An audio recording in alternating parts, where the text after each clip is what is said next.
କାଲି ଯେହେତୁ ଦଶହରା, ତେଣୁ ମା' ଆସିବା ଉପଲକ୍ଷେ ସାହିକୁ ପୁରା ରଙ୍ଗୀନ ରଙ୍ଗୀନ ଲିଚୁରେ ସଜାଯାଇଥିଲା। ଏପଟେ ରାତି ମଧ୍ୟ ବହୁତ ହେଲାଣି। ଏପଟେ ଘର କାମ ମଧ୍ୟ ସରିନାହିଁ। ପୁଅ ମୋର ବ୍ୟସ୍ତ ହେଲା, ମାମା ଆସ ଶୋଇବା ଆସ ଶୋଇବା।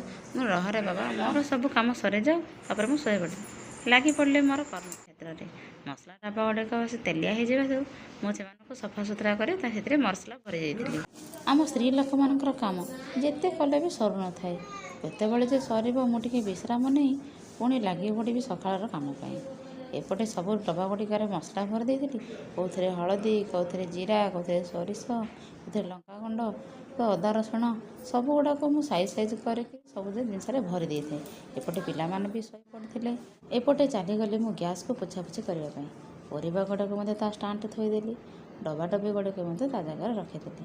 ଏପଟେ ଚାଲିଲି ମୁଁ କାଲି ପିନ୍ଧିବା ପାଇଁ ମୋ ନୂଆ ଲୁଗାଟି ଆଉ ତା ପାଇଁ ଚୁଡ଼ି, ଶଙ୍ଖା, ସିନ୍ଦୁର ସବୁ ଗୁଡ଼ାକ ଜାଗ୍ରତ ରଖିଦେଲି।